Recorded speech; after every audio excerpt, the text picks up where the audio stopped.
the season prior. So if you look at Kotoko going into the game as hadn't won any of their last 10 away games. So it showed that they had a bad away record. And if you look at the last time Asante Kotoko won the league, they did something incredible where they went to Adriana Doma to beat Adriana by 1 goal to nil. That was a game I think Nala didn't save the penalty. So this is a replica of it, and I think it's going to go a long way when week 34 comes around, where you look at the points build up and you feel like Asante Kotoko getting that crucial winning game week 1 in Brekume venue where they normally lose will help them and propel them to the title. So I think it was a good win for Kotoko. That was the most shocking results. I think Accra House of Folk for the 7th season running has failed to win in week 1 of the Ghana Premier League season, which is very disappointing. At some point we need to stop, and this is the same way they started last year. So for House of Folk, they'll need to do something right, but they created chances. That was a positive thing. They only need to put them away, and I think with more training work they'll be able to get there. But Asante Kotoko started very important, and that's very good for someone like me. Okay, thank you very much, Kwesi Makojenfi Ojo. Before we leave, as usual, we have some dedications as forwarded by the man in charge of the birthday desk, Joel Mawube GB. Let me take the opportunity to say a very special birthday to my sister, Lady Reverend Gifty Obri Edikum, Lady Reverend Gifty Obri Edikum of the Building for Christ International Ministries. Yesterday was your birthday. From Papa Reverend Yao Obri Edikum, from other pastors, Pastor Michael Adusum, from your sisters Petrina and Akusia Vic. In fact, from the Global Gospel family, we celebrate you, we adore you. We want to tell you that we love you so much. We pray and ask for God's guidance and protection for you for long life, that you continue to impact generations. Lady Reverend Gifty Obri Edikum, as you celebrate your 40th birthday. From all the kids, from all the members, the Women's Ministry of Building for Christ International Ministries, and from the General Overseer Reverend Yao Obri Edikum, we say happy birthday to you, Mama. We continue to say happy birthday to some special people and to Nakoko Mensa, Head Public Relations, Ministry of Communication, Digital Technology and Innovations. We wish you a special happy birthday. This one is a special one coming from Ni Lamte, a business development manager here at Metro TV. He asks of the Lord's light to shine it upon your path, that the good Lord himself will shower your path with lots of blessings so that you continue the journey of impact. Nakoko Mensa, who is Head Public Relations, Ministry of Communication, Digital Technology and Innovation. Special happy birthday to you. We also wish a special happy 50th birthday to a wonderful sister-in-law, Mrs. Ama Ujabrobe of Trinity Congregation, Tema Community 4 of the Presbyterian Church of Ghana. We're so grateful to have you as part of the family. Your kindness, warmth, and positivity makes every moment brighter. May this year bring you endless joy, good health, and all the love your heart can hold. Enjoy your special day now and beyond, because you deserve it. This is a special wish coming from ASI George Asari Jima of the Ghana Immigration Service. Sending out a heartfelt happy birthday message to you, Mrs. Ama Ujabrobe of the Trinity Presbyterian Church Community 4. Also, let's say a special good morning to senior brother Dr. Delali Amuzu, a senior lecturer at the University of Ghana. Today is your birthday. You're a Monday born, so we're glad that your birthday has fallen on your day. Today being a Monday, and from the entire family, from your friends, they send out a special happy birthday message to you, that you continue to impact generations, that the good Lord will grant you his favor, he will grant you good health and long life, so you grow to fulfill your driven purpose here on earth. Also, happy birthday to Mr. Samuel Kufi Chemating. Mr. Samuel Kufi Chemating and children wishes their dearest wife and mother, Mrs. Edith Na Dede Chemating, a happy 60th birthday. They say the month of September is the fruitful month. It is the month of labor. So if you're born in September, then you're special. But the most special of the months is August. So Mr. Samuel Kufi Chemating and the children sending out this happy birthday wish to another special born of September, Mrs. Edith Na Dede Chemating. You turned 60 years, and we pray that the grace that has seen you throughout this 6 decades will carry you through many more years on earth as you enjoy from the fruit of your labor. Finally, happy birthday to Mavis Adubia, wishing you a day filled with love, joy, and celebration. May this special day bring you happiness, surrounded by the people and things you cherish most. You work at AH Cafe. Oh, okay. Mavis Adubia of AH Cafe. In fact, right from here, I'm coming so that we all enjoy in the big party. And a happy birthday to an amazing customer service executive, Kate Yaira A. Your dedication to delivering exceptional service and customer care is truly appreciated. Cheers to another year of growth, success, and making a positive impact on those around you. This is a special one coming from my friend Mary Ghana, and she sends out this special happy birthday to a customer service executive, Kate Yaya, as you celebrate this day. Big thanks to you, Kwesi Makojenfi, for the time here on Metro Sports. But we're very grateful to you who made time to join us. You do have a blessed week. Good afternoon, Ghana is up next.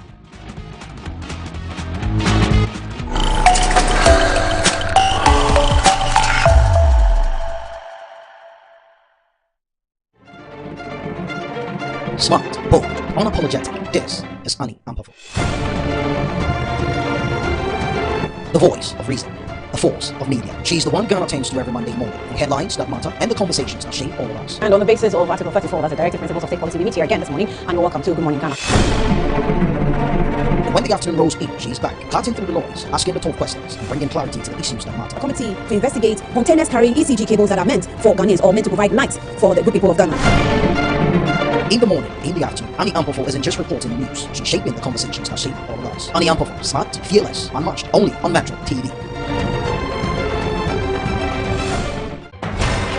When the day ends, the real stories begin. Michael Addo. Updates with lawyers for former Finance Minister Ken Ofori-Atta. Efwa Ando. Sandra Ofusu. Ikuya Ababio. Dominic and Sapra. We're bringing you the latest in the world of business. Sharp, precise, compelling, unmissable, uncompromising. News night, tonight at 7 p.m. only on Metro TV.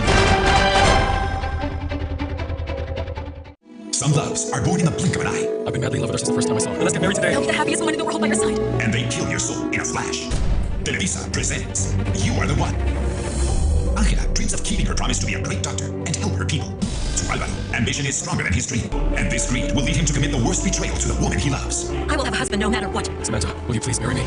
Turning all her dreams into painful disappointments and dangerous consequences. I've been waiting for you to answer my calls, Alvaro. I haven't heard anything from you. I've sent you so many messages, but you've never responded. Have you left the bus station? I just want to pay my debt and get out of here. Her photographs are going to sell fast, and she will be our gold mine. Our clients will love those. Are you looking for a boyfriend? Are you all right? You Are the One is proudly sponsored by The Luckiest, Appointed Time Printing, Blue Jeans Energy Drink, Some Spices, and Givers Herbal Center. Last evening, we brought you the hottest trending music videos in Safo interviews with your favorite celebrities and some dance moves. We also got your favorite celebrity talking about their deep, goofy, and interesting sides you and I can see on cameras and social media. But hold up, this season we are bringing you a whole new different vibe. Spanking new videos, top 5 countdowns, and the all-new segment that MPC Experience, where we bring you close to music, fun, and more interesting vibes. Don't forget to follow us on our social media handles, MPC Official Team.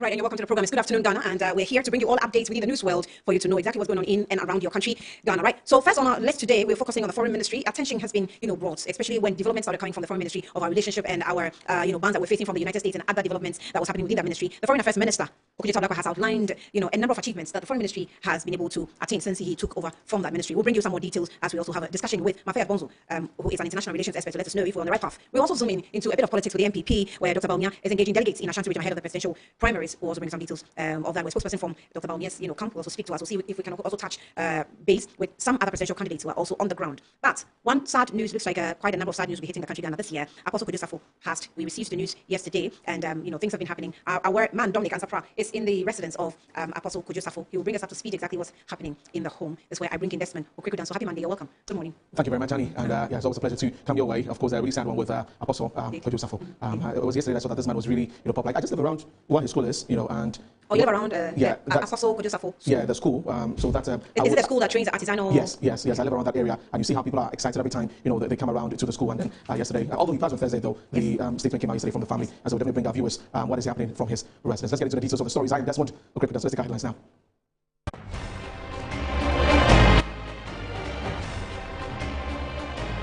Affairs Mr. Samuel Tabaka confirms that more than 80,000 or 8,000 Ghanaians who fled the Gbenyiri conflict in the Savannah region have returned to their homes. And also the Ghana Immigration Service says that it is investigating the disturbances that took place in Hamile. We'll tell you more in this bulletin. And also coming up, we'll take a look at the legacy of Apostle Kwadwo Safo, the founder of Kantanka Automobile and the Crystal Asafo Mission, who died on Thursday, September 11. The details of these and many more coming up. Stay with us.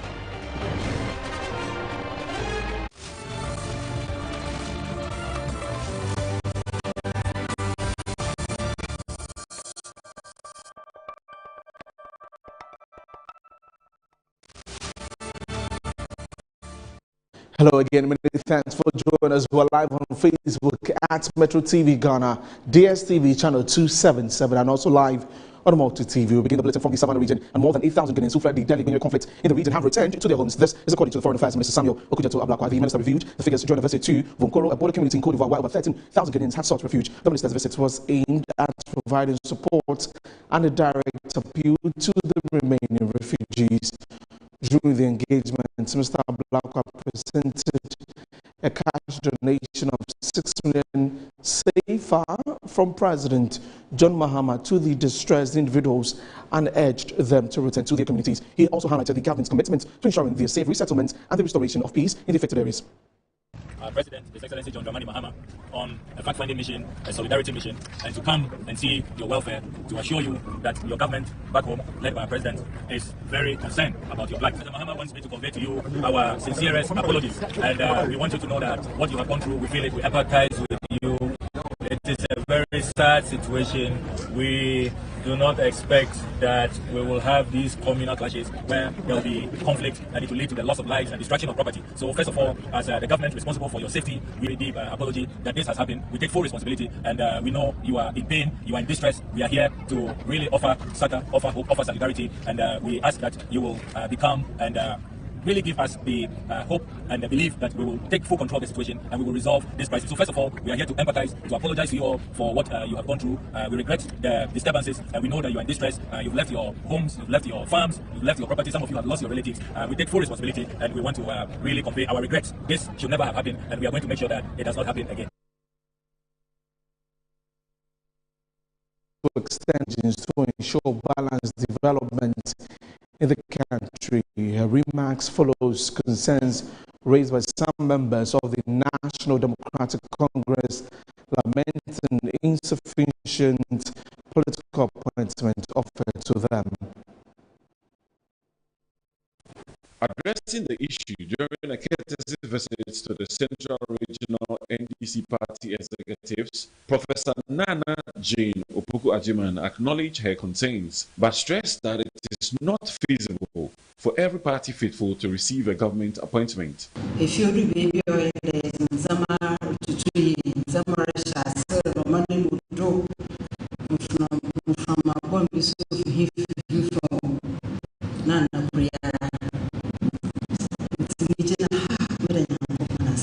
there's only so much. And so every private sector and also it's private sector nobody needs man. Obu to one fire but akano. No also when you be kakra was that until she said no baby so ma yeboshen onye no said ma to be an appointment at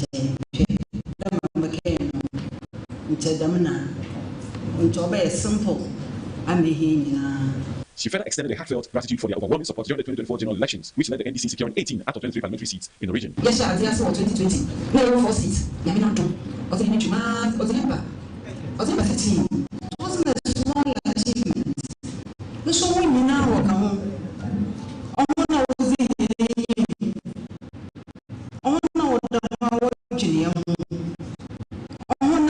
that's way to watch them away. I worry you, when you now come. Young finding it's okay. Young news. Was it men 14, 13, and then 18. Yoko Yinema, Ibisu Babaka.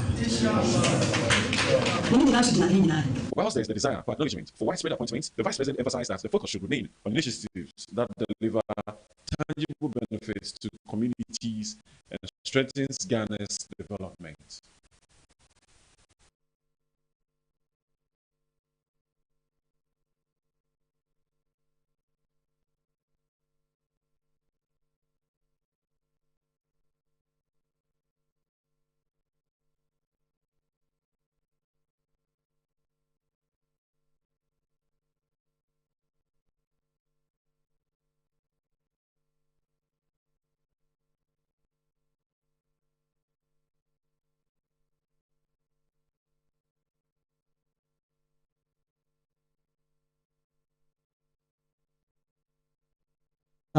That the Ghana Immigration Service has urged the youth of Hamile in the Upper West region to remain calm as it investigates last Saturday's disturbances at the Hamile border post. The incident stemmed from allegations of misconduct and excessive use of force by some immigration officers stationed at the border. In protest, sections of the youth reportedly went on a rampage, destroying property and setting a vehicle ablaze. According to the protesters, the officers had earlier permitted armed men from Burkina Faso to cross into Ghana unlawfully. Tensions escalated when the youth allegedly witnessed the officers attempting to forcibly repatriate a Burkinabe woman said to be seeking refuge in Ghana, prompting a violent confrontation. The clash occurred on Saturday evening at the Hamile border post in the Lambushi district.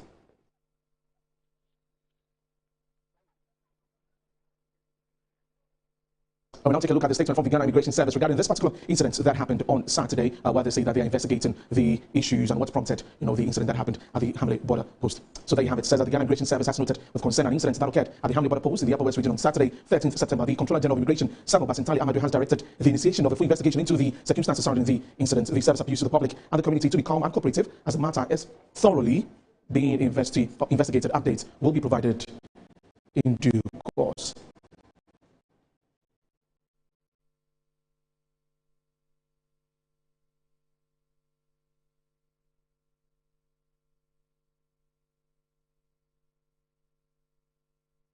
From that, let's get to the NPP. Former Vice President and Flag Bearer hopeful Dr. Bawumia has apologized to Ghanaians on behalf of the opposition New Patriotic Party for mistakes and inactions during its immediate past government. Dr. Bawumia admitted that although the party delivered on several aspects of the economy, it failed in some key areas which contributed to economic hardships.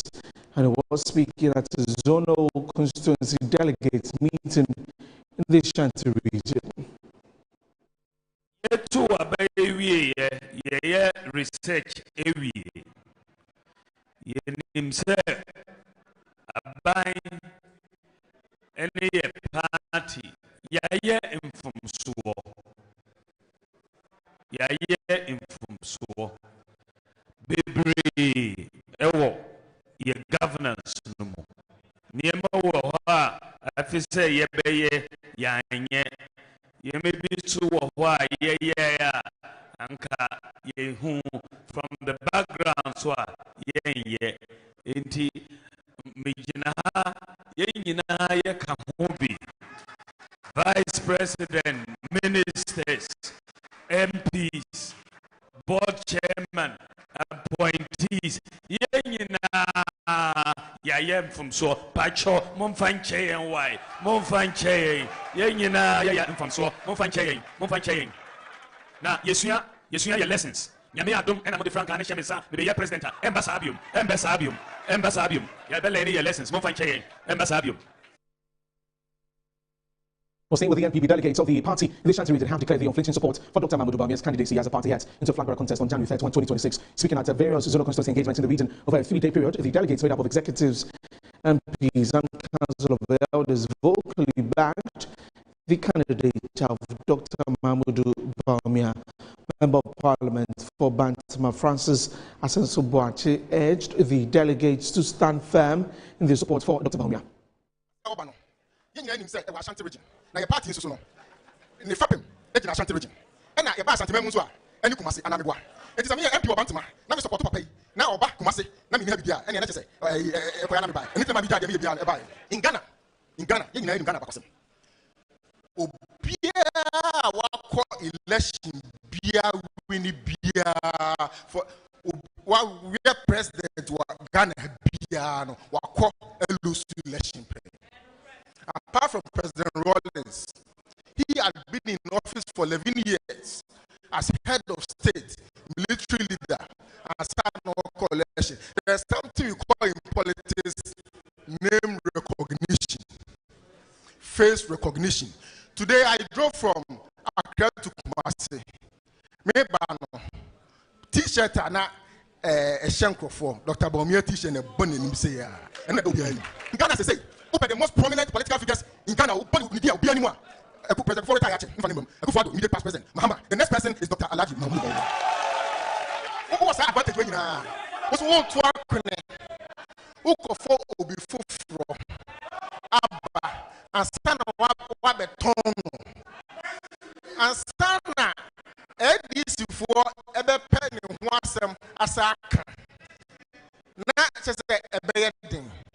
Dr. Bawumia Zuwe, and so on Bekenya or Makandada. And some man who can no Muntino, gold board, Galam say when your money Kikano, and on a as the idea will be able to say, and get Dr. Bawumia as more can and Ghana Punini. It's a dear son, Mr. Mo. A dear son. It will be the biggest political error of our time to change Dr. Bawumia for a new candidate who has not been marketed in our country. So what is the slogan? No change. What is the slogan? No change. What is the slogan? You're still watching the news updates here on Good Afternoon Ghana with me, Desmond. Okay, so now to some of the stories. Technical advisor to Commissioner General of the Ghana Revenue Authority, LC Abelkulu, has called for collaboration to help address challenges with widespread tax exemptions, inefficient administration of tax, and above all corruption. She made the call at the National Tax Forum aimed at promoting tax equity in Ghana. The informal sector in Ghana remains a cornerstone of the national economy, employing millions and contributing significantly to GDP. Yet, despite its vast reach and resilience, it often operates on the margins of formal policy, lacking structured support, equitable taxation, and visibility in public finance discourse. Speaking on behalf of the Commissioner General of GRA at this year's National Tax Forum, technical advisor to the Commissioner, LC Abelkulu, emphasized the need to widen the tax net in the country for progress and development. Our current tax to GDP ratio of 13.8% is currently below the government's target of about 18 to 20% to be achieved by the year 2027. To bridge this gap, we must address challenges such as widespread tax exemptions, inefficient administration of tax, and the elephant in the room, corruption. The GRA, under the leadership of Mr. Safo, is focusing on a number of reforms. For instance, on the VAT, that will reduce the VAT rate considerably. Daniel Noah, technical advisor at the Ministry of Finance, called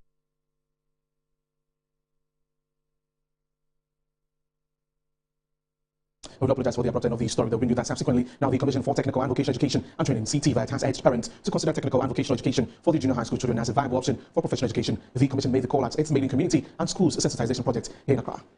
Community and School Sensitization Project is a novel initiative by the Commission intended to create public awareness and educate both basic and junior high school students across the country on the prospect of vocational training and the need to choose a career path in a space. The maiden edition, which took place at the Ogojo Presbyterian Cluster of School, saw educational heads, parents, and students from the basic education institution in Ogojo. Addressing the media, Head of Corporate Affairs for CTVET, Albert Topari, has urged community leaders to support the sensitization initiative. That is no longer limited to just, let's say, studying it at the second cycle level and then cutting it off there. You can study technical and vocational education both at the second cycle level, that is in a technical institute, at the tertiary level in a technical university. You can even advance to do your Master of Technology or your Doctor of Technology. That is also part of the reason why we invited community leaders. I mentioned the chief imam, we invited church elders, the catechists for the president of Safo, so that they can also serve as ambassadors in the communities for us. Assemblyman for Bojo Electoral Area, Elvis Ofosu Mensa, applauded the Commission for the initiative. We continue with our sensitization. We've started to go on. We provide the necessary tools to be able to meet the demand of the people. It's not going to be in schools. We also go to engage the outside people, the youth, so that, as I said, the future becomes brighter for them. We don't need to leave anybody behind.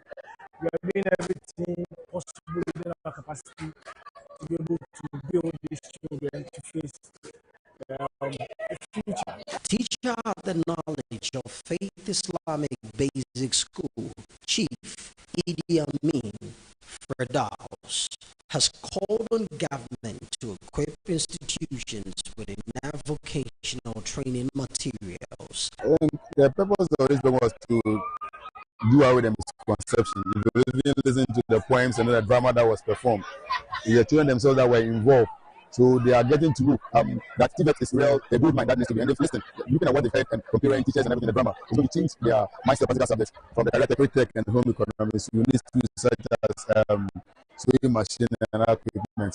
Most of the schools do not have them. So you go to a school, see a teacher doing everything with picture and then drawing everything on the board. So I think it's the greatest challenge we have is the tools to make teachers are ready to do the work, but the equipment and tools to support it is not really there. The Commission for Technical and Vocational Education and Training intended to roll out the sensitization program in all municipal and district assemblies in the country. Now, residents of Ayikuma and surrounding communities in the Shire Osudoku district are counting the losses after heavy floods submerged homes and farmlands. The incident happened just hours after the district chief executive Ignatius Godfred Dodoy and NADM officials led a cleanup exercise in nearby towns. Earlier in the day, the district chief executive of Shai Osudoku, Ignatius Godfrey Dudoi, together with officials of the National Disaster Management Organization, other departmental heads, supervised a cleanup in Doyimu and Kodiabe. The team desilted choked drains, swept streets, and inspected drainage systems. The district chief executive used the exercise to warn residents to join the national sanitation program or face the law. Before you come to total enforcement, is to do a bit of sensitization, a bit of motivation, and you remember I announced that I'll give the cleanest electrical year 5,000 Ghana cedis at the end of the year after assessment. So that is the enforcement side, that is the sensitization side. When we come to the critical measure of taking drastic action, where we send them to court, it's a new regime. I have a new firebrand person, and my regime is not meant to fail in terms of enforcement. But of course, you have to commence from the point of persuasion before the final declaration. The Greater Accra National Director, Dennis Nati Ajano, who also serves as an assembly member, cautioned strongly against building on waterways, describing it as a major cause of flooding. Educate some of the community members.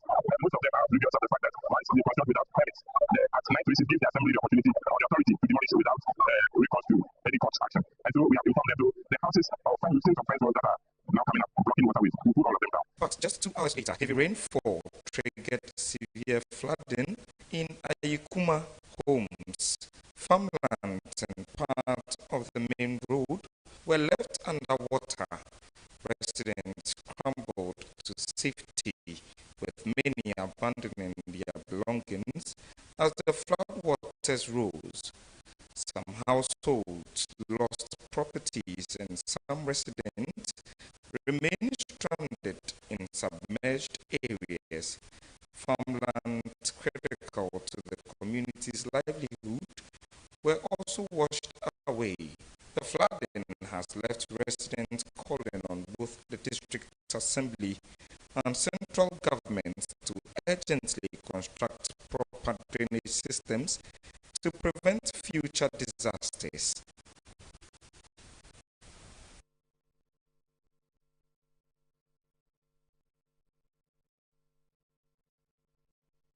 Now to some other news, and stakeholders at the 2025 Ghana Academy of Forensic Sciences Conference have called on government to establish forensic laboratories across all regions in the country in order to protect forensic evidences and enhance effective justice delivery in the country. They made the call at the inaugural ceremony of the Academy in Accra. The contribution of forensic sciences and practice to justice delivery is one that cannot be overemphasized due to the generation and conservation of evidence in a broad field, utilizing numerous practices such as the analysis of DNA, fingerprints, bloodstain patterns, firearms, ballistics, toxicology, microscopy, and fire debris analysis. The 2025 Ghana Academy of Forensic Sciences Conference hosted security experts, forensic science practitioners, health practitioners, policymakers, among others, to discuss innovative ways of advancing Ghana's forensic practices. Speaking at the conference, National Security Advisor to the President, Prosper Bani, says government will soon establish 2 state-of-the-art forensic laboratories to augment already existing labs for science investigations. The government of Ghana recognizes its solemn duty to lead this transformation agenda. To this end, government has proposed the establishment of 2 state-of-the-art forensic laboratories to add to what the police has now to serve as the national hubs for scientific investigation. These facilities, strategically located, will provide advanced capabilities in DNA analysis, digital forensics, ballistics, trace evidence, forensic toxicology, and other specialized fields. Director for the Forensic Lab Department at the Criminal Investigation Department of the Ghana Police Service, Mercy Japon, urged the public to exercise caution at crime scenes in order not to tamper with evidence. When we talk about forensics, I believe that everybody knows that when these things happen, we have to stay back and let the professionals work. But sometimes when it happens like that, maybe some people cannot withstand. President for the Ghana Academy of Forensic Sciences, Pet Paul Wapeba, called for the establishment of basic forensic analytical labs in all 16 regions of the country. Crime scene management is very important. The chain of custody, once it's breached, it means that the analysis that you're going to have in the lab might not be acceptable in court because it would have been deemed to be compromise. So for you to avoid all of these things, it is important and imperative that we have decentralized system where every zone or every region could have their own, lab.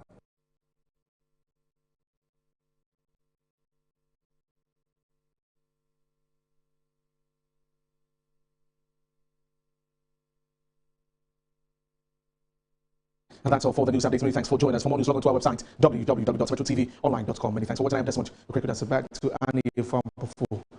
We delve into all the analysis for the rest of the program. Annie. Yes, Desmond. Thank you for. But I have a question. Okay. You know when Apostle Kwadwo Safo died, yeah, or when it was officially announced that he had passed, I was wondering, okay, what has Ghana lost? Well, we've lost a man who believed that you being called as a man of God is not just about getting to the pulpit. It's about making an impact in other sectors of the economy. There's a man who was a philanthropist. He was an agriculturalist. He was someone who was getting into innovation, many other things, and many of the farms that he had, the proceeds of that were given to hospitals and all of that. He trained people to learn skills, hands-on skills, and that's one of the things that it is very, very important. And so that is who we have lost. A man of God who believed that there are all of these things that needs to be added to a nation to grow. And over the years, from the 1970s, he's been doing that till the moment he passed on. And this is the person that we have lost, Apostle Kwadwo Safo. Yeah. So that was a wealth of knowledge one man possessed. Definitely. And, make sure that a number of Ghanaians had the opportunity to tap into this knowledge. Yeah. So, well, I'm not sure if he ever wrote a book, but I think what he did was more than writing a book. Sometimes when great people, great men die, we wish that they actually wrote a book so that they must have let some knowledge or let some knowledge remain with us. Even though their bodies are gone, knowledge is with us. Sometimes it's not just about the books, but if you look at the number of people who have been impacted by his works, they can go on, and even for them, probably will be able to write. Is everything I'm saying what he has done is even more than writing a book? Definitely. Because he left knowledge with young men and women in agriculture, in artisanal work, including building cars that we as a country, I'm not sure really when it comes I know a lot of us had reservations about some of the innovations that he came up with, at least with the Katanka car, for the many others. A lot of people thought that there's more that could be done, but at least the step and the thoughts to even get it done in the first place is what he's always wanted, that the black man would be able to do this. And he's done this over the years. And it's a good thing to be the blueprint. Yes. Because I think no one really has built, I don't know if there's any company that ever started building vehicles in Ghana. They should let us know. But he is, for now, the blueprint of the possibility of Ghanaian being able to manage his or her own affairs. Right? The one that was called the Star of Africa. Indeed. Well, we will look at that also later in the program as we go into the home of the late Safo Kantanka Senior. Because there's Junior. Desmond, thank you for the news updates. Right, we will take a short breather. We'll be back shortly with more.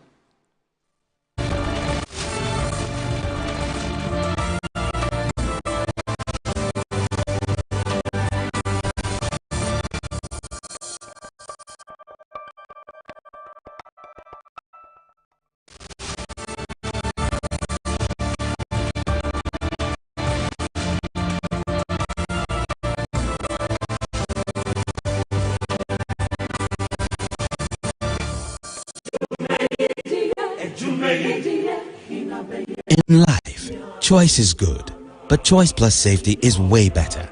Your safety and comfort is paramount. Under the cylinder recirculation model, you can buy LPG in a safe environment. All cylinders are inspected and maintained to the best safety standards, so your safety is assured. Just take your empty cylinder to the nearest exchange point and swap it for a filled cylinder. Different cylinder sizes will be available to meet your pocket size. Imagine cooking in a smoke-free environment. This will improve the health and well-being of you and your family. Choose LPG in a safer model of distribution. Cylinder recirculation model, securing your safety, creating more jobs. A message from the National Petroleum Authority under the patronage of the Ministry of Energy. Kwame and his uncle are almost here. Wait a minute. This one too, your friend Kwame. Wait, Kwame. As in the same Kwame African coming into all this tension just to reintroduce that broke boy from Kaswa. Why would you deceive the family like this again? Huh? No, I understand the whole delay. Transfer from Kaswa here. Why would you be late? Or being late house?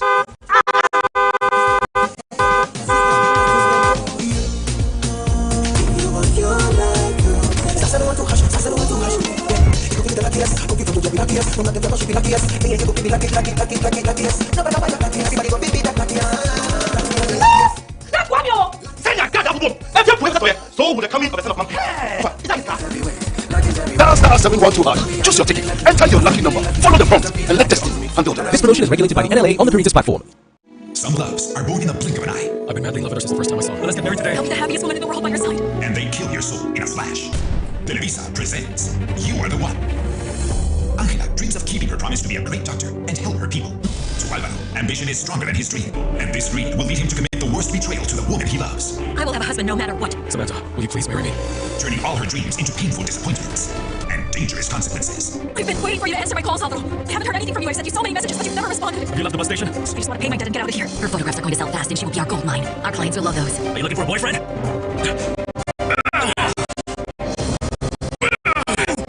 Are you all right?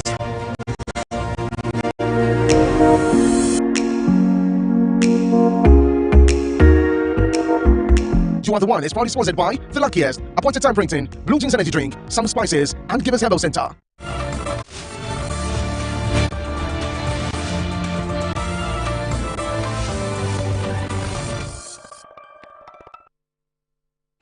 Yeah, welcome back to Good Afternoon Ghana, right? So we actually talked about how we're zooming into the foreign ministry and gets the details from the minister in charge of the sector, Samuel Kujetu Ablakwa, who has taken his turn at the accountability series, which is established by this administration, where ministers will take charge and come one after the other to account to the people of Ghana. Let's take a listen to the minister and what he said.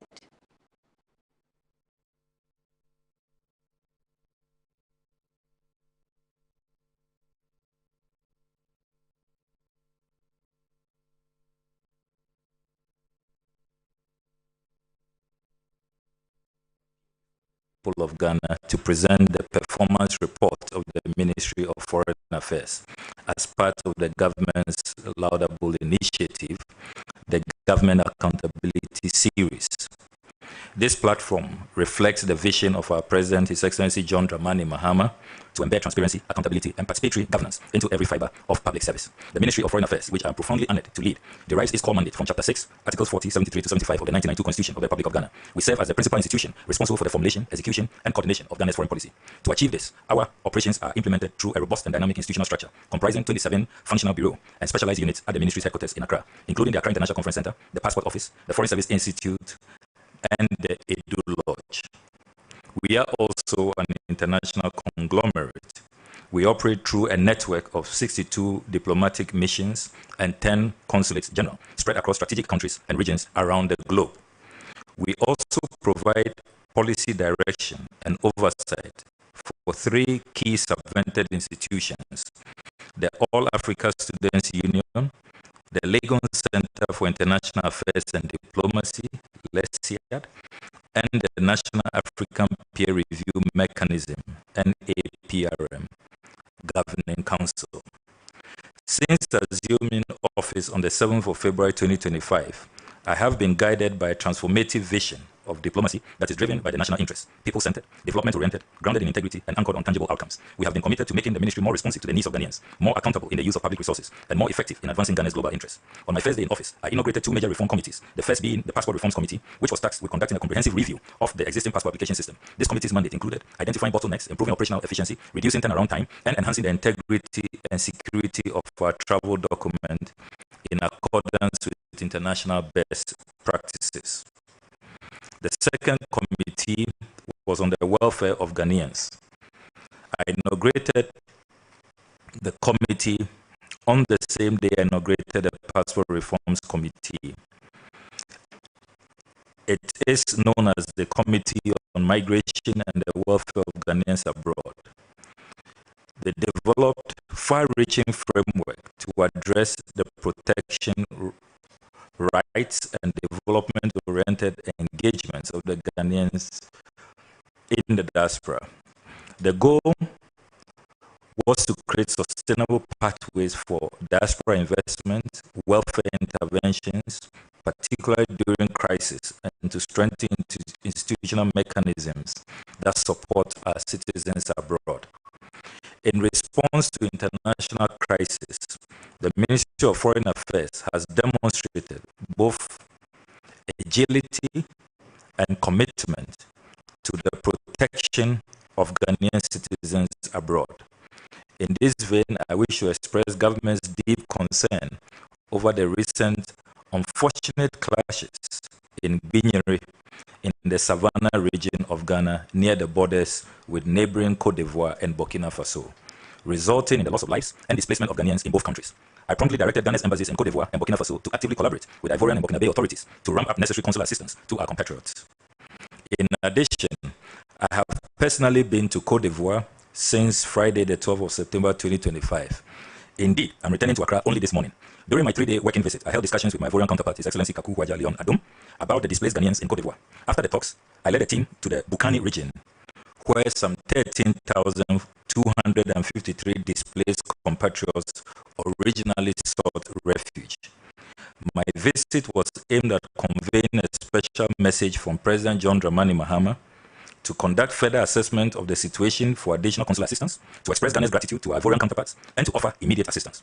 During my visit, I discovered that about 8,000 Ghanaians have safely returned home.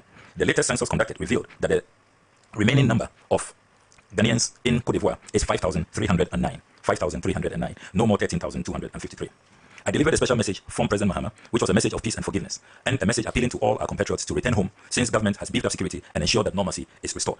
On behalf of President Mahama, I donated 6 million CFA to cover urgent humanitarian needs and to facilitate logistical requirements for their safe return home. This donation is distinct from other relief items, including food, water, blankets, and medicines already provided through NADMO. I have also engaged my Burkinabe counterpart, His Excellency Karamoko Jean-Marie Traoré, on the welfare of our displaced compatriots, who are about 1,455, a reduction from the tally of 2,500 refugees during the peak of the conflict. In the Kwara area within the southwestern region of Burkina Faso, it is worth mentioning that the Foreign Minister of Burkina Faso has expressed pleasant satisfaction at the trend of Ghanaian refugees returning home. My ministry remains steadfast in its commitment to protecting the welfare of Ghanaian citizens abroad. It will continue to work assiduously with the support of the appropriate Ghanaian authorities as well as the Ivorian and Burkinabe authorities to provide the necessary assistance to our displaced compatriots. No Ghanaian in distress anywhere in the world will be ignored by the Mahama administration. While thanking the government and peoples of Cote d'Ivoire and Burkina Faso, it is worth emphasizing that this episode reminds us to always be embracing and welcoming of our African compatriots. As I was reminded by my colleague foreign ministers, they were keen to stress that Ghana has always provided a safe haven to refugees from Cote d'Ivoire and Burkina Faso, Liberia, Niger, and many other countries, as you all do know. So as they indicated, they are more than happy to return the favor, even if on a much smaller scale. Long live African solidarity. Ladies and gentlemen, similarly, during the recent escalation of hostilities between the Islamic Republic of Iran and the State of Israel, the ministry undertook swift and coordinated diplomatic and logistical interventions to ensure the safety of Ghanaian nationals in the affected region. These efforts culminated in the successful evacuation of 17 citizens, underscoring our unwavering dedication to safeguarding the welfare of Ghanaians, irrespective of their location. This operation is another testament of our capacity for rapid response in times of global uncertainty. It reinforces the importance of maintaining strong diplomatic networks and proactive contingency planning through our missions. I can announce that after 3 months of closure of our embassy in Iran, we shall fully reopen tomorrow, the 16th of September 2025. Measures have been put in place to guarantee the safety of our diplomatic staff. The ministry remains vigilant in monitoring international developments and stands prepared to act decisively whenever the safety and security of Ghanaian citizens and our foreign service officials are at stake. Still on the subject of the welfare of Ghanaians, we have expanded our focus and are paying special attention to our students studying abroad. As part of a broad diaspora engagement strategy, the ministry has initiated the establishment of student help desks within 11 of our diplomatic missions where student populations are the highest.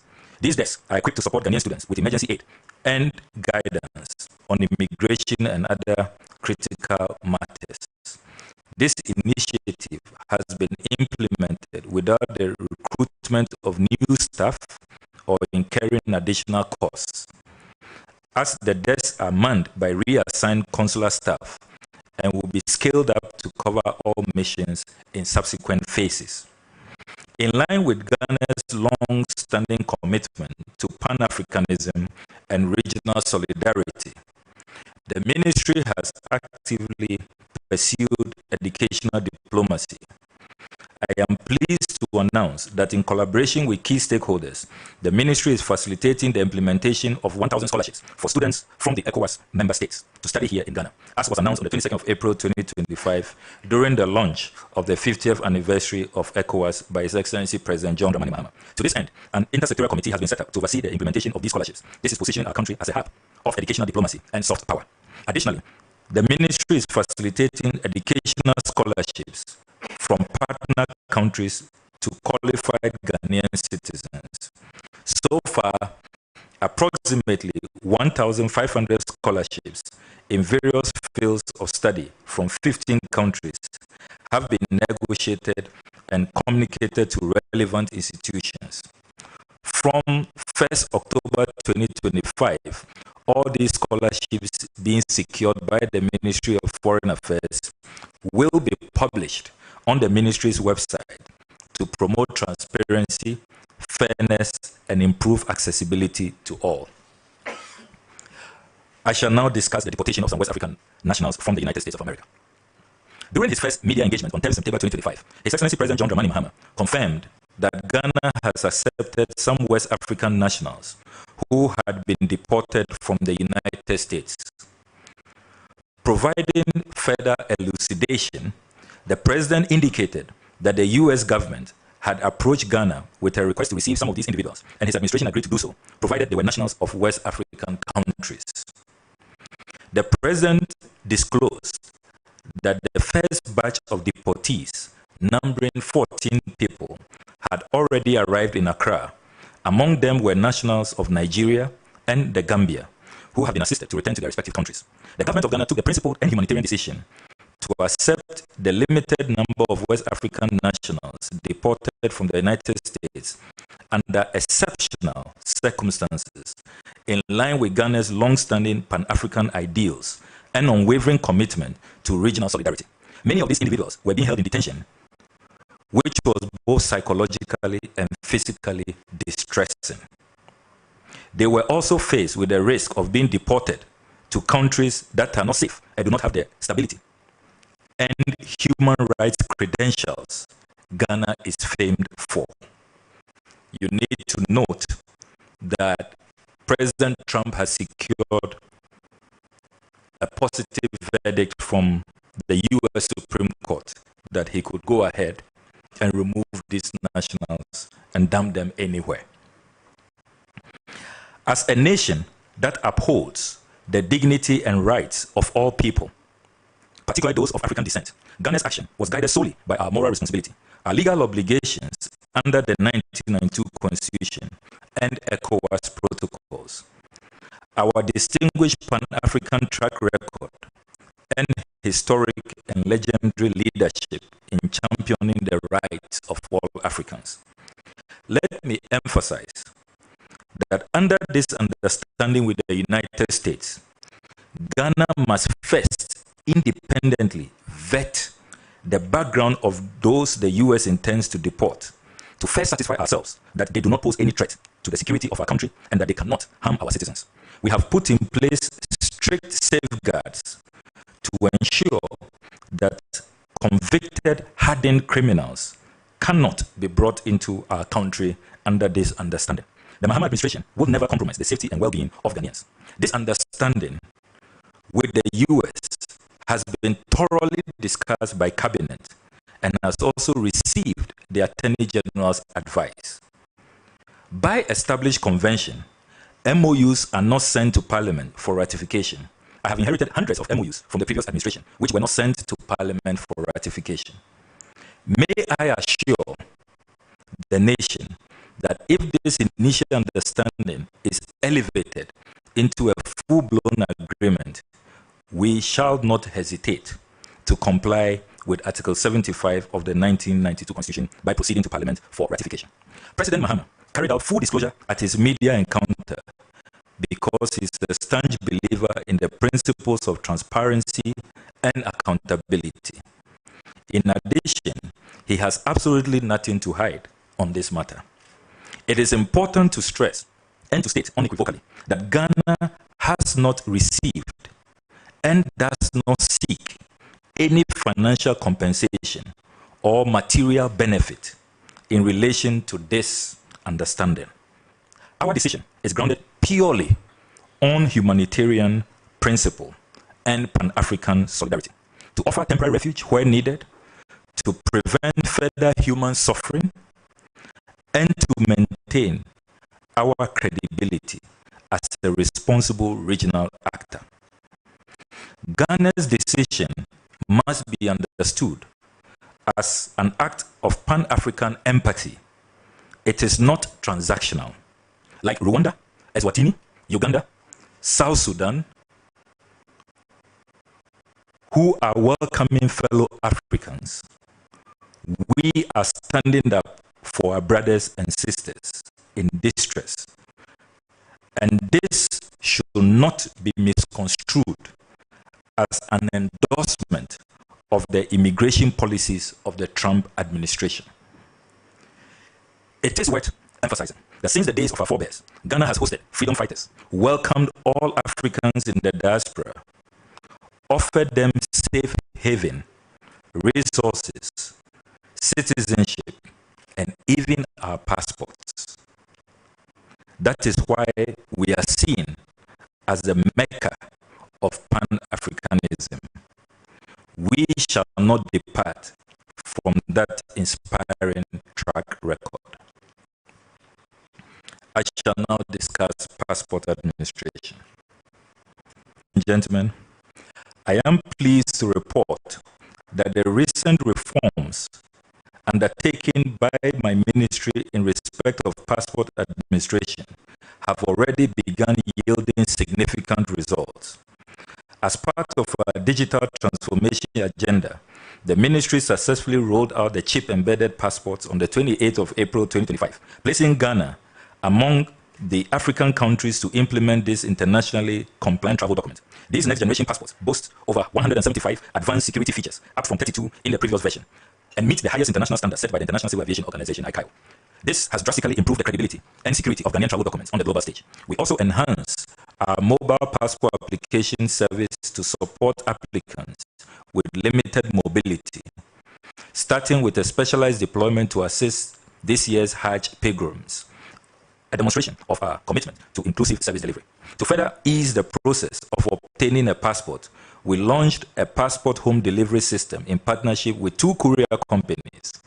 I had the honor of personally delivering the first batch of passports under this service to applicants at their workplaces and homes, symbolizing our new approach of bringing government closer to the people.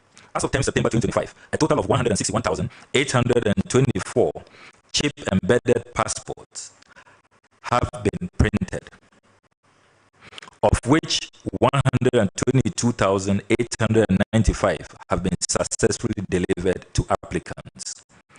Our reforms have also addressed the critical issue of delays in the processing of passport applications. Additionally, we have rolled out the 24-hour passport operations, ensuring a shorter turnaround time for passport issuance and delivery within 15 days to any part of the world. Currently, we have 13 passport application centers in 9 regions, with a breakdown as follows: 3 in the Greater Accra region, 2 in the Ashanti region, 2 in the Northern region, 1 in Upper West, 1 in Eastern, 1 in Central, 1 in Volta, 1 in Western, and 1 in the Bono region. Efforts are in place to open 7 additional passport application centers to cover the 6 new regions and Bolgatanga, the capital of the Upper East region. These parks will be opened this year. I am glad to note that the Bolgatanga Passport Application Center will be fully operational next month, October. I know our compatriots in the Upper East have been agitating for this, and I'm glad that next month your suffering will be over. We apologize to you for all the stress and the hassle, but the wait is over. Next month, I will personally be in Boga to open this new park. The ministry has also received the tenders for the passport head office annex building project and is currently evaluating them. I'm also pleased to inform this gathering that in keeping our promise, we have submitted proposals to Parliament as contained in the new fees and charges bill for a reduction in passport fees from 500 Ghana cedis to 350 Ghana cedis for the 32-page booklet. It is expected to come into force once Parliament resumes session and passes the new fees and charges bill. Before Parliament went on break, it was late. And you know, for airlines, it has to meet a 21-day count. And we couldn't get to 21 days before we took the break. But when we resume, certainly the count will be on. And after 21 days, this will come into force. It's quite miraculous that we are seeing all these reforms, these enhanced services, and yet the fees are going to go down. This is really remarkable.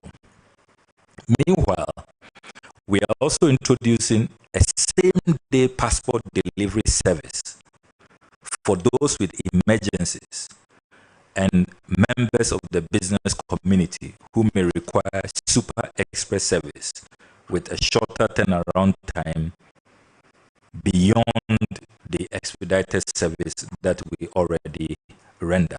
And this is also contained in the new fees and charges. So when these new fees and charges matures, you'll see that a new service provision will come into force where you can obtain a passport in a day without going through a middleman or a goro boy, as they are infamously called. The era of passport backlogs, I inherited over 70,000 of them, waiting for months before your passport is issued and being exploited by the infamous goro boys, are all behind us now. And we dare say that they are gone for good. Additionally, we have instituted a modernized digital application platform, established a 24-hour customer call center, and streamlined the process flow in partnership with the National Identification Authority. This has enabled real-time cross-verification, thereby reducing fraud and expedited processing. You may also wish to note that the ministry has also introduced in our missions a 5-day visa processing policy, with e-visas to be introduced next year, 2026. Ladies and gentlemen, we shall now focus attention on STRIDE. In a significant step toward long-term fiscal prudence and enhanced global representation, Cabinet has approved our strategic transition from renting to infrastructure development, STRIDE. So that is what the STRIDE initiative represents. Strategic transition from renting to infrastructure development, STRIDE. Under this landmark policy, the ministry will progressively reduce its reliance on rented facilities for its missions abroad by acquiring and developing permanent state-owned properties. The STRIDE initiative demonstrates our commitment to sustainable diplomacy, fiscal responsibility, and the dignified presentation of Ghana's image internationally. Ghana cannot continue spending $50 million every year on rent for diplomatic missions. This cannot be judicious use of taxpayer resources. Our image is not enhanced abroad, and it certainly does not do our foreign service any good. The reset agenda. And on the note of STRIDE, we come back into the studio to discuss a bit of some of the issues raised by Foreign Minister Samuel Kujitabulakwa. We've been joined via Zoom by Matthias Onzo Boateng. He is an international relations analyst. He's joined us via Zoom for a conversation. Matthias, thank you so much for joining us here on Zoom. You're welcome to Good Afternoon, Ghana. Good afternoon, how are you? I'm fine, thank you. I hope you're doing well as well. Well, I presume you agree with me that the foreign ministry was one of the ministries that faced outright challenges right at the inception of this administration. I'm not sure what you think that this ministry has handled issues so far, right from international relationship issues with the United States, from being denied of US aid to activities of receiving deported, brothers and sisters, to the agreements. I'm not sure it's an agreement. It says it's not an agreement because Ghana is not receiving any compensation, but the Pan-Africanism sort of by receiving other African countries, into the country as well. How do you think the ministry has fared so far since specifically Ablakwa took office? Well, thank you. And 9 months after the NDC took office, and then let's say 8 months for the Honorable Ablakwa as the Minister of Foreign Affairs, we can not by say congratulations and kudos to him. It's not an easy task, and I must say that he's also learning on the job in so many ways. But 9 months, we can say that yes, so far so good. And then I'm sure there are some issues that takes him by surprise. For example, the issue of the visa issue in Washington, for instance, and other things. But he's doing well. So far, so good. He's doing well. He's doing well. So far, so good. Let me take some of the issues that he's raised, and it's something that I have always been against. The situation whereby we keep renting places around, like our missions, we keep renting and keep spending money on houses. Specifically, we're spending $15 million on rent. Yes, $15 million on rent. Meanwhile, if you have decided to use $50 million to build or to buy, few of them, those properties would be ours, and those properties could be rented to other countries if we decide to leave the country. So, business-wise, it is good that we are saying that now, from now, we are resetting. We are no more going to spend money renting, but we want to spend money acquiring. So it is better, it is good, and I want to say this is smart thinking. This is innovative, and it is smart thinking on the part of the minister, and we must congratulate him for that. So far, so good. He might be having a little, some few faults somewhere, but he is doing well. He's doing well. Let's deal with this issue, and because it's current, we'll deal with it now. Minority says Ghana-US deportation deal unconstitutional. So this was led by the ranking member of the Foreign Affairs Committee, Samuel Abujinapo, and it says that the story actually reads, the Minority Caucus on the Foreign Affairs Committee of Parliament has called for the immediate suspension of Ghana's agreement with the United States to serve as a receiving hub for deported West African nationals. Now, the statement was released by the ranking member of the Foreign Affairs Committee, Samuel Abujinapo, described the arrangement as blatant violation of the Constitution and a dangerous affront to Ghana's sovereignty and foreign policy. The issue first entered public discourse when President John Dramani Mahama, speaking at the presidential media encounter, said 14 individuals were flown in the country as part of the arrangement. Most of them were Nigerians, while one was a Gambian national.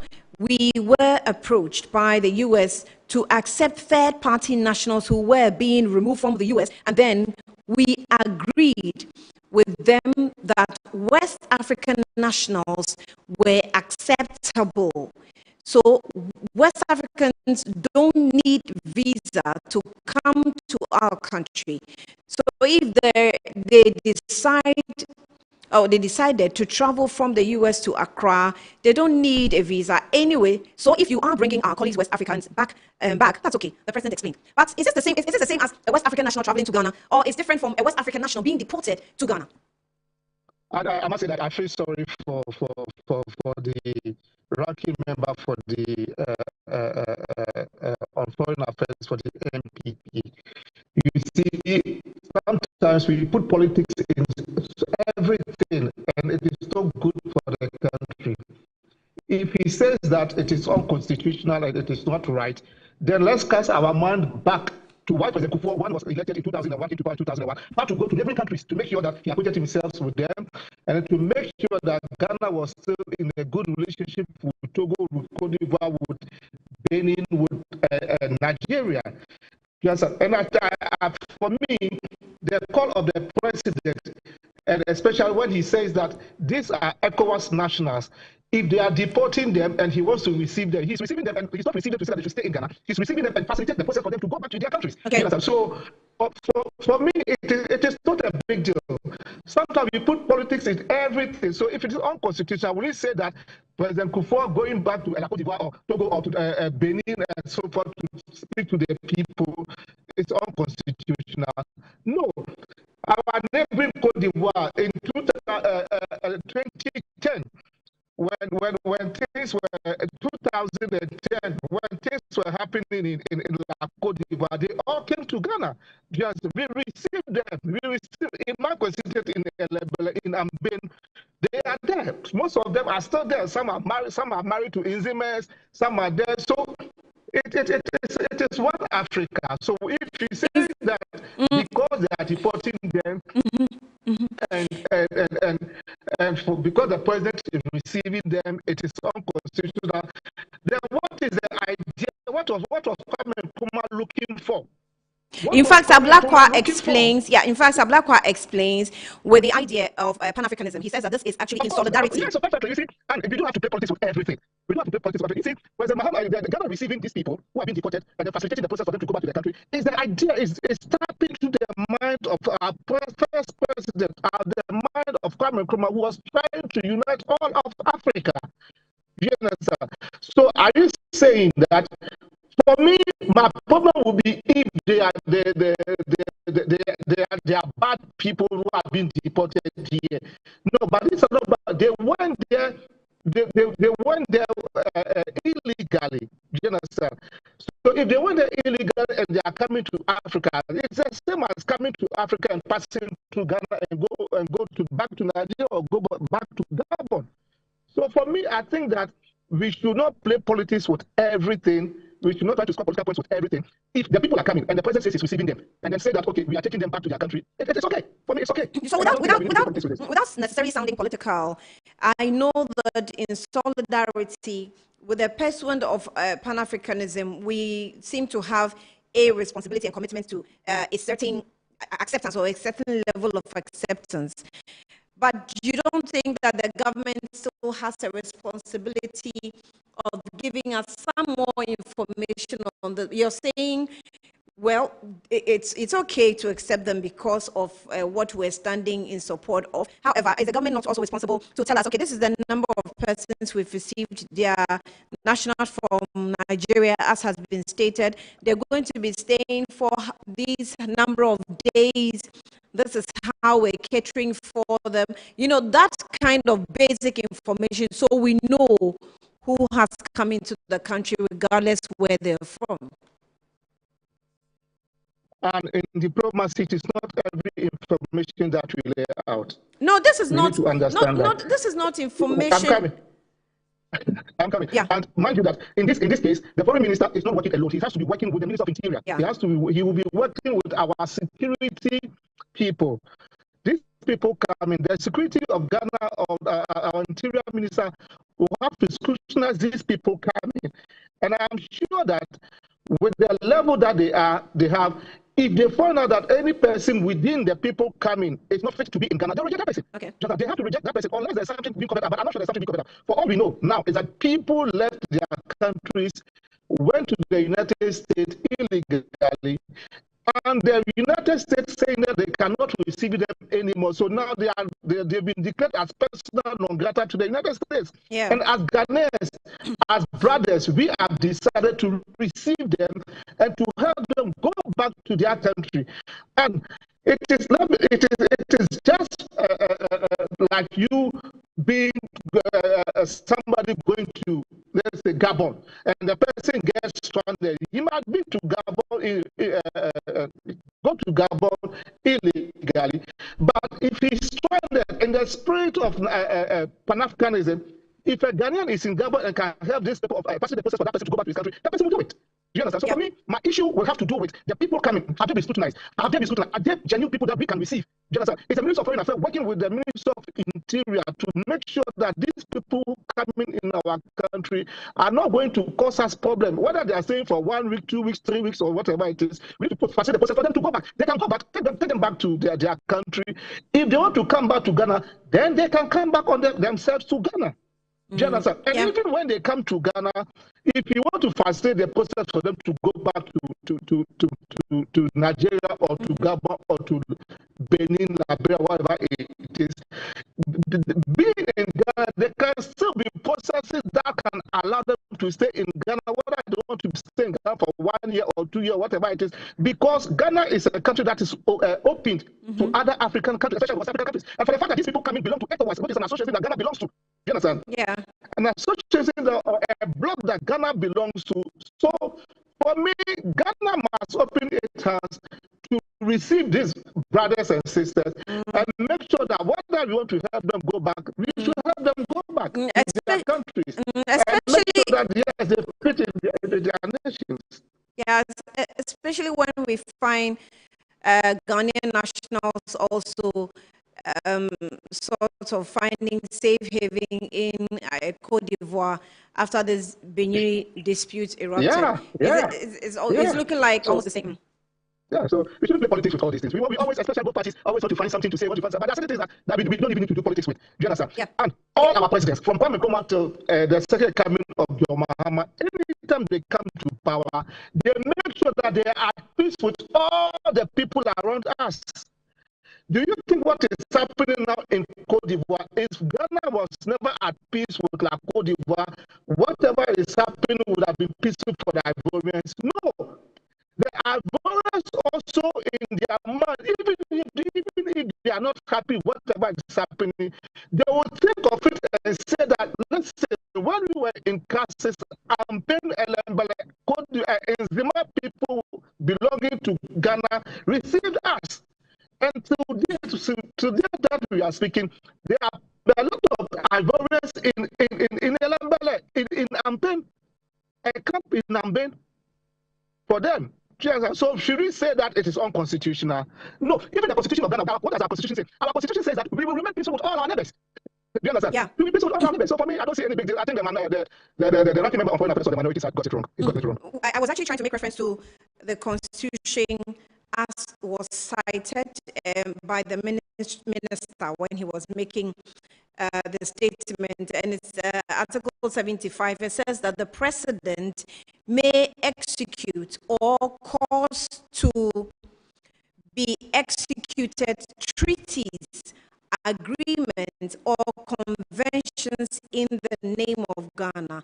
A treaty, clause 2 says that a treaty, agreement, or convention executed by or under the authority of the president shall be subject to ratification by A, Act of Parliament, or B, a resolution of Parliament supported by the votes of more than 1/2 of the members of Parliament. And that is, you know, the constitution he quoted in making reference and actually explaining further on this decision taken by the president. It is in the right direction, and it is in the right direction. Let's go on to other issues that has to do also reforms by the ministry. I think first we'll have to look at the passports, chip embedded passports that have started rolling out. We have people who have already confirmed that they've received some in their homes. I think the duration of also having your passports done now takes about 24 hours or a little more, and it's done. It doesn't delay like it was. So it looks like that kind of reform is going well at the ministry. And then we're also looking at how offices in various countries, like he said that in Iran there was a closure of 3 months of our embassy and it's going to be opened, I think, today. So we're looking forward to that, or tomorrow. We're looking forward to that as well. What happened in Washington as well, there was about some 3 days closure, a lot of criticisms also followed, but I think now the office is up and running, and there is a bit of some smoothness at that level. In that area as well, what do you make of it? The chip embedded in the passports, I must say that it's a good idea, but let us not lose sight and think that it started during the second coming of John Mahama. This thing started during the last administration, and it is a continuation. Yeah. So it is a good thing that it is happening. It shouldn't look like it is a novel thing that's never happened before. It's happening in the last administration, and it's being carried on. I am happy with the e-visa. When he spoke about the e-visa, it's a beautiful thing, because recently myself, I was inviting somebody just from Kwadwo to Ghana, and I had to go to a lot of things. Do you understand? Just took a between Kwadwo and Ghana. I'm sure that if the person was coming by road, it was going to be easier, but because the person had to fly, it took some time. You understand? So it is a good thing, and then it's a good thing. We should make sure that whatever we are doing, we own our institutions, especially the passport office. I'm happy that he's talking about the Goro boys that are I think of the past. It's a good thing, because to have a passport, sometimes will tell that to have a passport because you 500 before you realize you are spending over 3,000 cedis. You understand, on a single passport. So it is a good thing. For me, like I keep saying, he's still learning on the job. This is not the Ministry of Education where he saw a lot of things. He himself, there are certain things that he said in opposition, and today he's realized that, oh, there are certain things I shouldn't have said.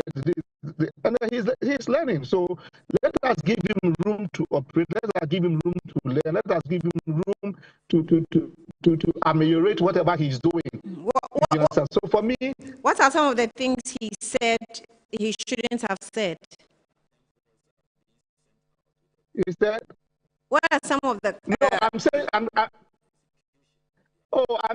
saying that, in politics, so many things where I don't have them offered right now, but during in opposition, there are certain things that were said. You understand, like. I believe that when he went to look for the embassy, is it in Norway that we're spending so much money renting? I think that these are some of the things that has informed him to realize that yes, we need to buy or we need to acquire the property ourselves. Embassy in Oslo. Yes, is it on Norway or somewhere? Yeah, I remember that one. Yes, he went. These are some of the decisions that informed him to take this. Things that have informed him to take that decision. But also, in those days, there are certain things that he said that I may not have them right now to tell you, but obviously certain things were said that were not good. But then, being on the job, you understand, you realize that, yes, I shouldn't have said this, I need to do this, I need to do that. I mean, he's human. He's human. He may falter in so many ways, but then, so far for me, he's doing well. But to be fair to him, I don't think that he has personally said anything anywhere that he may have made certain statements in opposition that he regrets today making such statements. No, I did not say. I said he may have said something in opposition. He may have said something in opposition. Do you understand?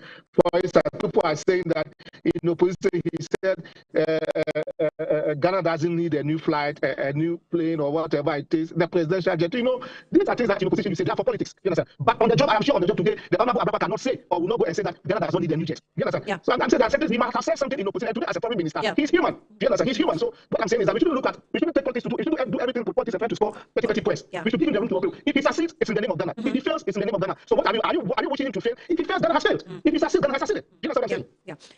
For me, that is my point. Let's deal with this issue of, I think it's received quite a number of criticisms when Ghana made a move to assist the people of Palestine who are obviously in need. And Ghana joined, the countries that are donating to Palestinians. I'm not sure what you make of that move the nation took. It is not wrong. You understand? It is not wrong. You should ask ourselves, what is the bilateral relations between Ghana and Palestine? You understand? Yeah. So if you don't have a bilateral relation with Ghana and Palestine, you will say that, it is not good. But if Ghana and the Palestinians have a good relationship and they have a problem, we can assist them. Yeah. Why would Ghana leave? Why would Ghana leave all our troubles here and go and help Haiti? That was in the administration of President Akufo-Addo. True of course. Why would Ghana leave all our problems here and go and help Haiti? If it was wrong then it is wrong. If it was good, then it is good. I'm saying that in diplomacy, there are so many things that some of us outside do not understand. Yeah. So many things that we do not understand. So that is why I'm saying that if you take politics, if you try to take away the how do you call it, the politics of trying to score petty points from our international relations, we will go so far. Yes, sir. We will go so far. So for me, there is nothing wrong with it. We are human. We belong to. We are all fighting for zero hunger. We are all fighting for the peace of the world. We are all fighting for equal rights and everything. So if Ghana thinks that, listen, there's something happening in Palestine, we need to go and help them. Remind you, Ghana will not get up to go and help Palestine if there's no interest. Trust me. If there's no interest, Ghana will never get up to say, I'm going to help Palestine if there's no interest. Because anything that our foreign ministry does, or anything the foreign minister of Ghana does, is in the name of Ghana, and it should be based on interest. Just because whatever you are selling to Palestine is money, you are spending taxpayers' money. What is the interest? So there's nothing good coming from there. Then you might criticize it or you might have a problem with it. But no foreign minister will make a move on the blind side of the interest of the people of Ghana. Let us think. Interesting. Interesting. I was just wondering what kind of interest you're thinking, because interest it comes in various shapes and sizes. Yes, for example, when you talk about because of diplomatic relations, maybe if Syria is good, or let's say the UAE are good and neighbors of Palestine, we might need something from the UAE. Because we need something from UAE, Palestine must step in for us. You see, it is a web. It is a web. It is a web that a lot of people need to understand. In diplomacy and international relations, it's a web that if you don't master that web, you will always criticize people for nothing. You understand? But the interest that is in it, there might be so many interests, but we may not know unless we get closer to the foreign minister or the presidency to explain or to get to know exactly what they will get from it. Yeah. Do you understand? Yeah. What they will get from it. You see, when we had a problem with Ivory Coast, when we had a problem, our maritime problem with Ivory Coast, when Marita blew up on them, so far were fighting for us. There were so many interests. The interest there, look at the cocoa issue. Do you understand? Look at the oil issue. There are so many things. So then people will not come out to tell you that, okay, I'm going to this is the interest that I'm getting it.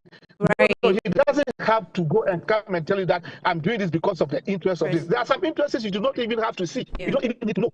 So, I mean, for me, it's nothing. The minority to understand that there are certain things that we do not need to fight it. I'm sure they do. We'll leave it here. We're grateful for spending time with us here on the show. Thank you. Thank you for your time. You're still watching Good Afternoon Ghana. We'll take a quick breather and be back. The commission.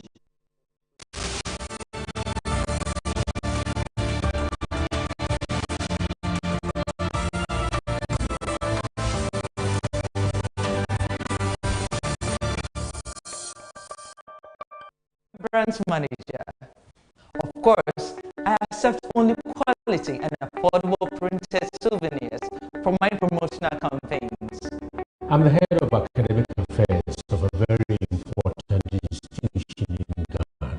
Of course, we only deal with quality, reliable printing companies for our institution's printing materials. I'm talking about appointed time printing. Appointed Time Printers. We take pride in our extensive print scope that transform your ideas into captivating visual masterpieces. We delve into the core objectives and vision of each print project. Precision printing is at the heart of our printing process as we meet your tight deadlines. Our rigorous inspections, color verification, and overall printing excellence are assured. 20 years of printing excellence. It's always a pleasure working with you to create a vibrant, dazzling printing experience that gives you a masterpiece. Appointed Time Printing, your world of quality and affordable printing.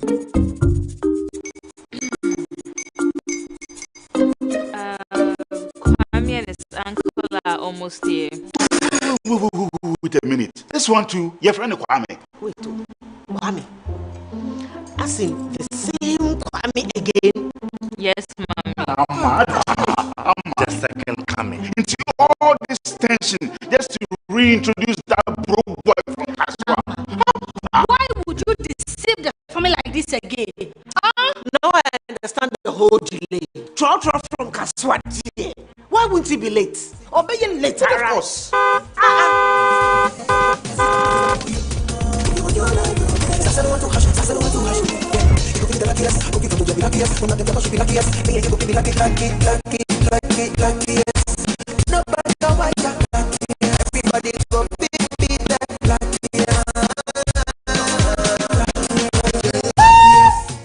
That's Kwame! Send your goddamn boom!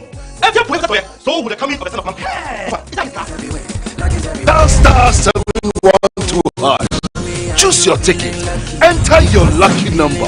Follow the prompts and let us handle the rest. This promotion is regulated by the NLA on the Caritas platform.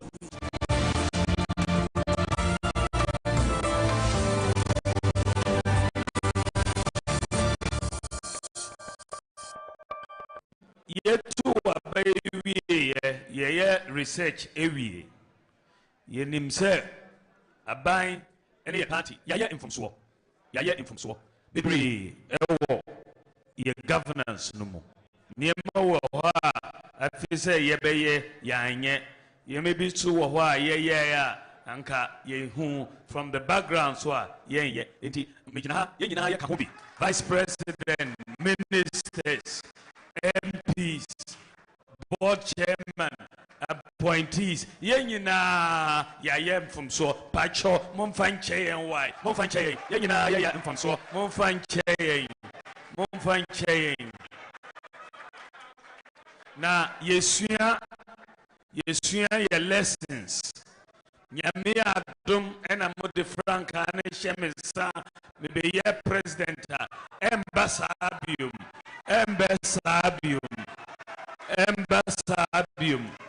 ya belle ne ye lessons mo fanche embasabium Asia oba no ye nyina nim say e wa Ashanti region na ye party so no ni fapem e gina Ashanti region na e ba Ashanti memu so a ani Kumasi anameboa enti sami MP Obantima na me support papa yi na oba Kumasi na me ni ha bibia ene na chese ekoya na me bai eni tire ma me jade me ye bia no e bai in Ghana ye nyina in Ghana bakasem obia wakọ election bia wini bia for we are president wa Ghana bia no wakọ elusu election pen. Apart from President Rollins, he had been in office for 11 years as head of state, military leader, and started election. There's something we call in politics name recognition, face recognition. Today I drove from Accra to Kumasi. Mebano T-shirt na Shanko for Dr. Bawumia T-shirt and Bonin say and no do be in Ghana. They say open the most prominent political figures in Ghana. Open the be anyone. President Kwadwo retired. Kwadwo, immediate past president. Mahamba. The next person is Dr. Alhaji Mahmoud.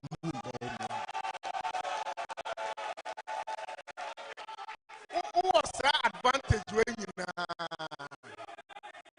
was who to who for obi fufro Abba and sana wa betono and sana this for every penny once asaka.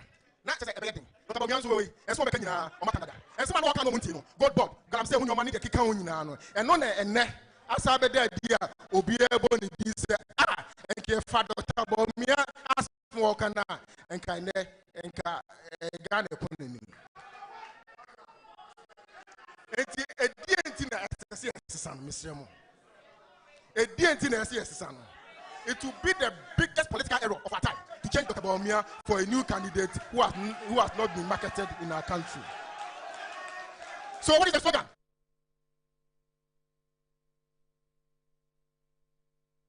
As we speak, Dr. Bawumia is in the Ashanti region, embarking on a campaign tour to, change the minds of delegates, if not change, have delegates remain with him in loyalty so he can actually clinch onto the flag bearership slot of the NPP.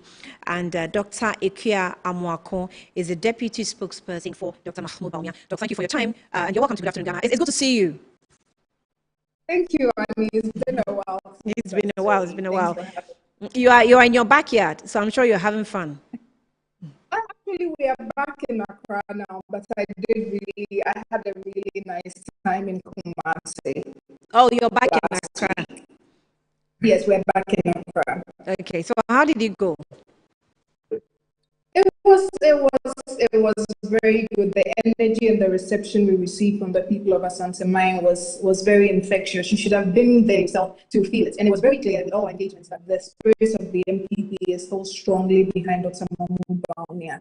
So it was filled with euphoria.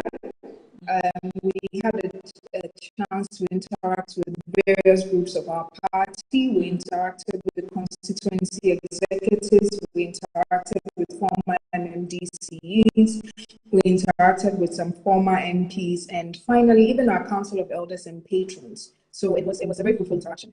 Well, when Dr. Bawumia was speaking as we played, he sounded quite regretful and a bit desperate to make sure he's voted to be the flag bearer of the MPP in the coming elections. Am I correct if the deductions is right? I don't think this way is fair. There is a language barrier. So sometimes in the expression of some of the thoughts, it will not come out exactly as you expect. So I don't think it was desperation at all. It was more of an emotional delivery, especially if you were in the room with the delegates. It was a very emotional delivery, reminding the people of where they started from. Dr. Mahmoud Bawumia has been with the party faithful, the delegates that we are going to seek votes this time. He's been with them since about 2007. So it was a more emotional moment of connecting with them again, reminding them of everything they've been through together, and asking them again to continue on the journey with him, because, as I said previously, it's a journey that they embarked on. They started together in 2007. Indeed, in 2008, we didn't have victory. He stayed with the party. We contested again in 2012. Again, there was no victory. They stayed together again, and they fought till we were able to come into government in 2016. So it was more of an emotional encounter with the party faithful that have become, who have become brothers and sisters and mothers and daughters as well. What is Dr. Bawumia's convincing message to the delegates? Because I'm sure when it comes to apologies, the MPP as a party sort of feel they owe Ghanaians an apology. But when it comes to communicating to the delegates, that's also a different type of communication, because that's within. A couple of times he said that he was only a driver, in the just past administration. And then, a number of times he's also trying to convince the delegates that he's the right person to lead. Because if you were just a mate, a driver's mate, and you weren't really in charge of maybe major decision making or taking, why do you think that I should trust in your leadership, which has come under heavy criticisms also within the party? So I think first we have to be very fair here. Dr. Mahmoud Bawumia was the Vice President of the Republic of Ghana. It's not something he has ever run away from. But we cannot also continue to run to equate the office of Vice President with the office of the President. All we need to do is look at our current government landscape. When there are problems, you do not hear as much as we used to do President Mahama Nana government. That thing is not heard anymore. So that victory that was started somewhere in 2020 by the opposition NDC at that time just goes to prove the formidability of His Excellency Dr. Mahmoud Bawumia. On to the apology. Even though he was vice president in that administration, it is very incumbent on him to accept responsibility for everything that went on in that administration, because indeed, as you said, he was the vice president. And very crucially, he was the leader of the party. He was a flag bearer of the party in 2024 going into that election. So it is incumbent on him to, especially talking to party members, to admit where we went wrong and to apologize that under his presidency, those mistakes will not be repeated.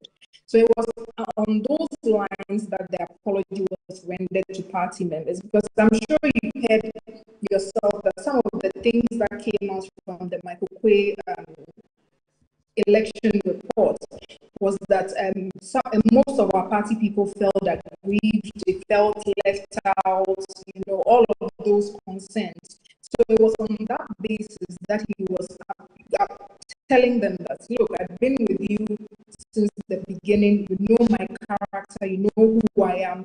I do admit that some of the things did not go right, and I'm here to apologize in the stead of the whole party and the leadership of the whole party, and to assure you that if you continue with me, those mistakes will not be repeated. But that is not the only message that we took to the delegates last week in Kumasi.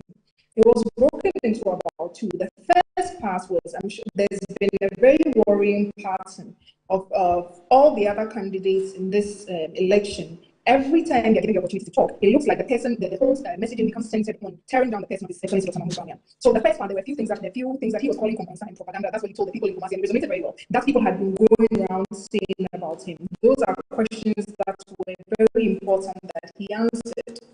On the issue of him being a Muslim and the issue of him being a Northerners, people even went as far as joining the death of innocence in the Boko conflict. That far precedes his birth. That conflict started before His Excellency Dr. Mahmoud Bawumia was born. And if we continue to handle it this way, it might continue even after we are all left this earth. So those are the first questions he sought to respond to. Then he moved on to reminding the party of some of the things that they are joining together essentially, and to promise them that everything that they've seen from him, all the resources and the investment he's put into the party thus far, will continue if he's given the nod.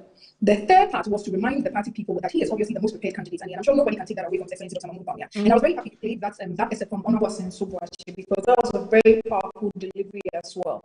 That if he is the most prepared, he's also the most marketed candidate.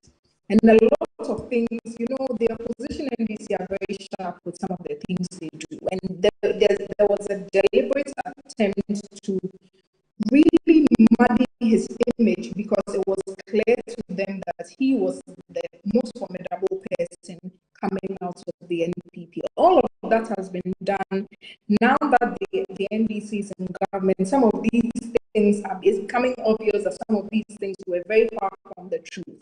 Like this Habtel issue and the impacts that his idea of backing our economy with gold, that's the domestic gold purchase program, has had on our economy. So just as time has been going on, we've been getting a lot of indication on the policies of Dr. Mahmoud Bawumia. All of this has been done. So why do you drop that candidate to go and bring a completely new candidate that Ghanaians do not know as well? The muddying, that I would like to call it, all the things that can be said about these people are not even started. Why would you take that kind of risk as a political party when you already have such a formidable asset such as Dr. Mahmoud Bawumia? So that was the direction of the conversation. And when you listen to all the other people that spoke before he spoke, that was about the same thing that they were saying, that they all believe that as a party, the best person to lead us into election 2028, if we expect to see any form of victory, is His Excellency Dr. Mahmoud Bawumia. But some of the comments you made, that a narrative being churned out by the NDC, comments like Muslim comments, those are, statements that were particularly made by Dr. Bawumia himself. They are captured on tape. And so they are words of his own person being used against him.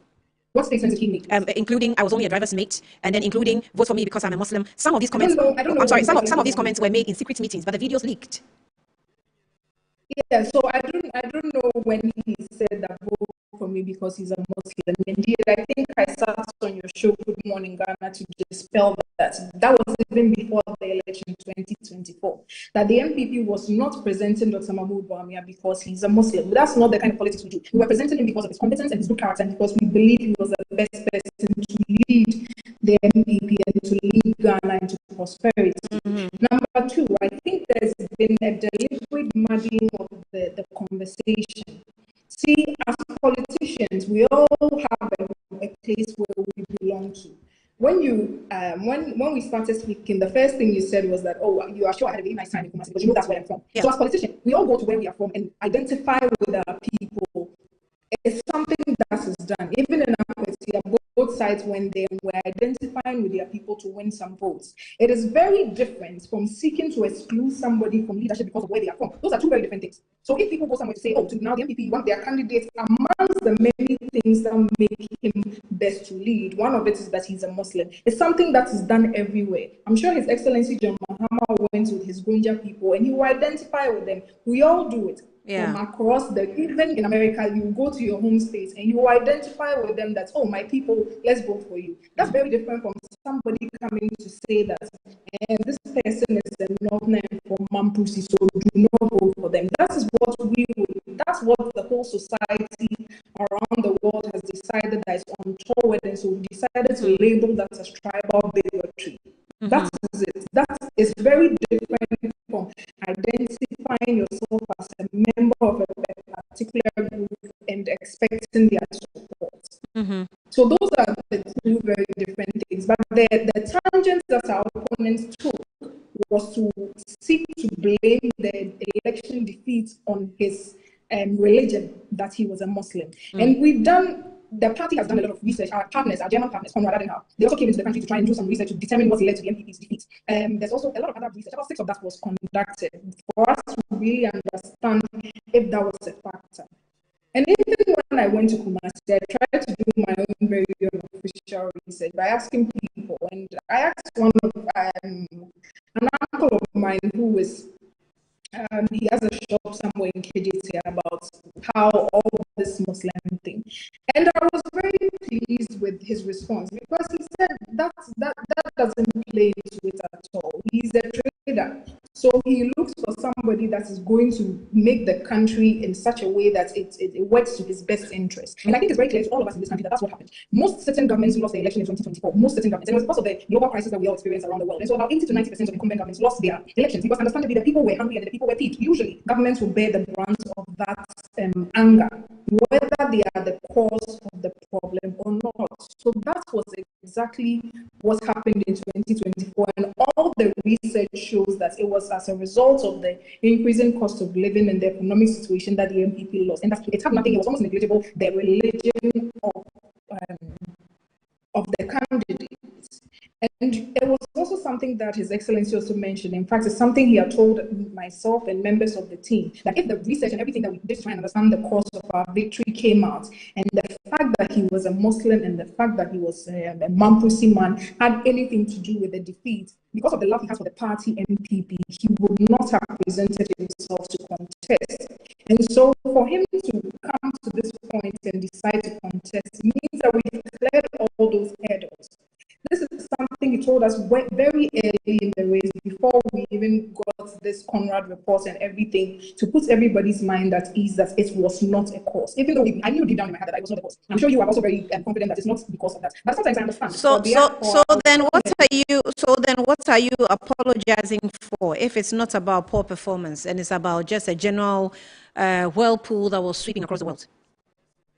We are apologizing to our party members for things that we did that they found untoward. There were a lot of concerns that were raised by party people, and indeed it's an internal election, so I'm not going to go into too much details. But there were a lot of problems that they seem to have with the way the administration was run. Equity in distribution of appointments, things like that would disturb party people. There were a lot of those kinds of problems. And so it was very fair that he apologized. Again, we did lose an election, so it was clear that the people of Ghana were not happy with Ghanaians. And so that is why when His Excellency Bawumia went on his thank you tour initially, he apologized to the people of Ghana for everything we could have done wrong. Because indeed, we are human beings. And so running a government for about 8 years, we cannot say that everything we did was to the pleasure of Ghanaians, so everything went well. Of course, we make some mistakes. And so it is very incumbent as a very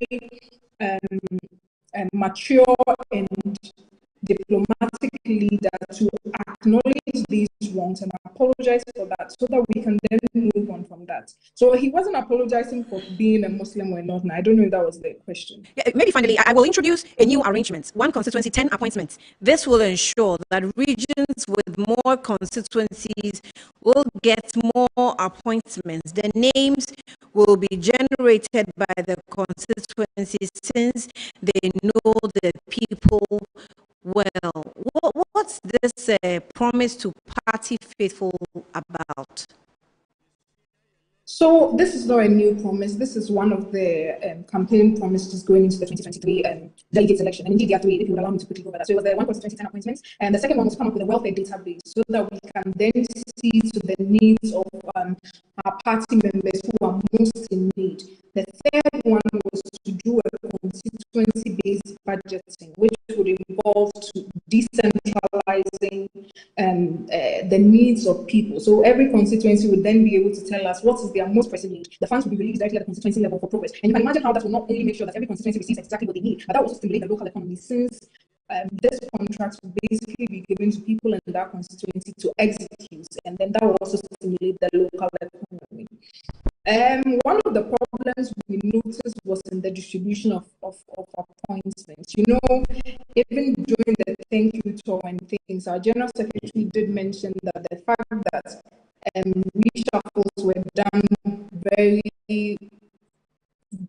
few times was one of the things that angered our party base. And so to take away all of that and to take away what tends to be like a godfathership or a godmothership, that you can work for the party for so long, you come into power because you do not know anybody, you are forgotten in the appointments. And to make that more equitable, it will be distributed per constituency so that every constituency, they know who does the most work and who is capable. Of course, we will also look at qualifications and all of that. So the constituencies will have an impact and a sense of belonging in the decisions of the government. So Kia as a spokesperson to Dr. Bawumia, do you actually think that promises of this nature is right and timely at this time? Why not? Why not? Yes, I do not understand the question. So when he made that statement, have you seen some barrage of criticisms, against that statement? Because as a party, you're looking at winning the flag bearership and subsequently rising to the national highest office, right? So Ghanaians are also listening to you. You don't have to just look internally. Yes, that's fine. But I mean, I think that's one of the problems we are facing now. In an internal election, the dynamics are very different and the conversation is very different. You are talking to your own people. We can look at this as like going to war, essentially. And you are talking to your own soldiers and trying to get their morale up. And we cannot run away from the fact that when a government comes into power, you have about 6,000 appointments to make. We've seen His Excellency John Mahama make appointments of party people. We even saw issues in Kumasi Imampo, where the party people rose up and said they did not want an Ashanti to be an MC Imampo, which I thought was very uncalled for and it shouldn't have happened. So we cannot run away from the fact that governments make appointments, and these appointments usually come from the soldiers who went to battle with. So promising your soldiers that after the war, when we succeed, things will be distributed equitably, I don't see how that's a problem. Okay, so we're copying from the NDC? No, we are not copying from the NDC. It's a fact of our politics. Anybody that comes into government would have to make about 6,000 appointments. And that's usually where the problems come. Again, if we want to look at the current government, you see a lot of, sometimes I see a lot of posts on things on social media of members of their party who seem to be aggrieved with the way their appointments are done.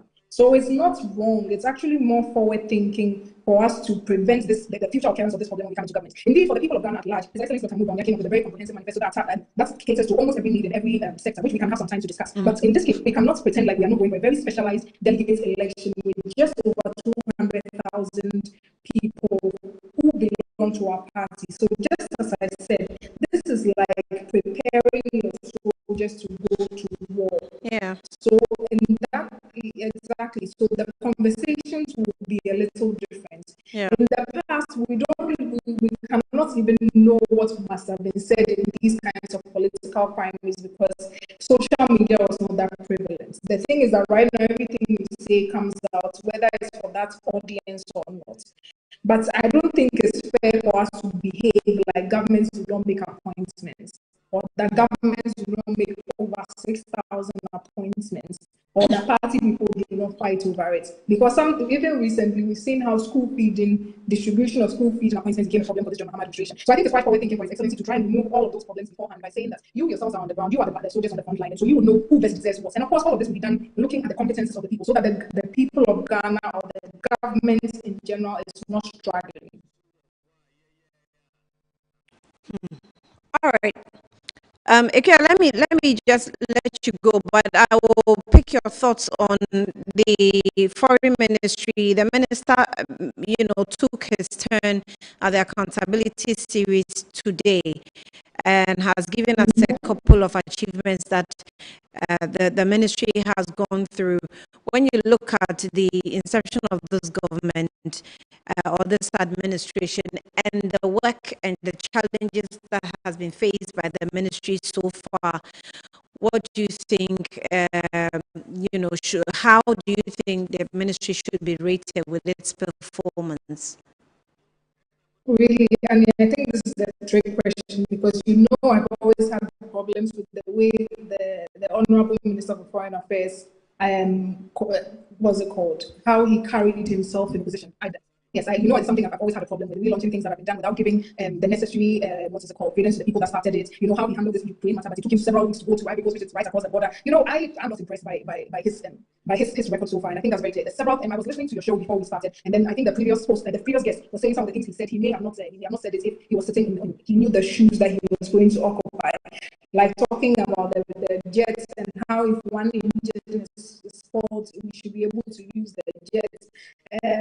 If government officials fly with the private jets, he would resign. In fact, we are still waiting for him to resign. So I know I will not have the best review of the Honorable Foreign Minister. But I mean, I do understand that times are very tough. We have our brothers and sisters who seem to be stranded. I just saw a news report this morning that went to the fact that they weren't so comfortable coming back. So I would wish him the best and hope that he can get that situation under control as best as possible, and hope that in the future, when he's in opposition, he will have that same kind of empathy for people that are just trying to do their jobs. I was just thinking before that, he must really think that the Honorable Shadia did a very good job, because a lot of the things that he really lambasted her for, it has come back now, and he seems to be beginning to see the problems that come with the office and how the day-to-day operations are not as simple as he thought.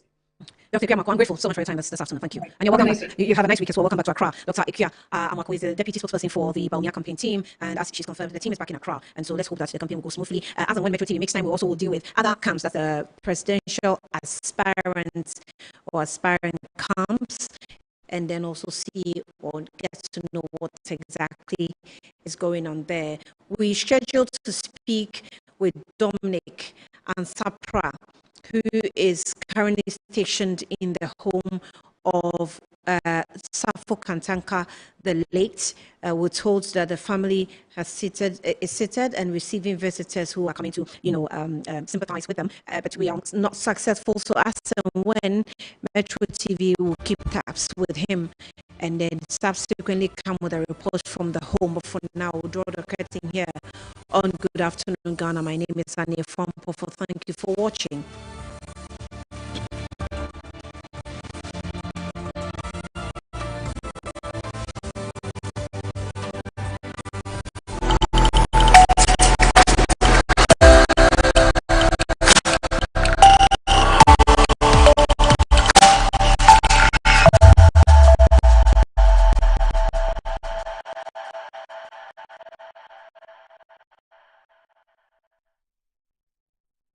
Morning Ghana, wake up to the big matters of the nation with Moro Awudu.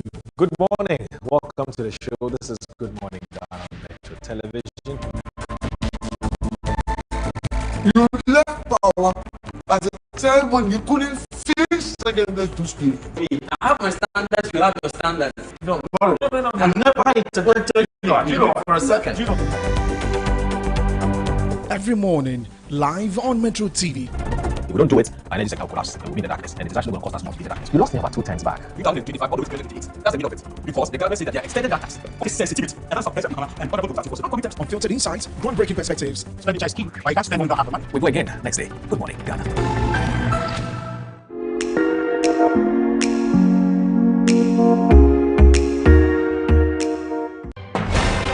When the day ends, the real stories begin.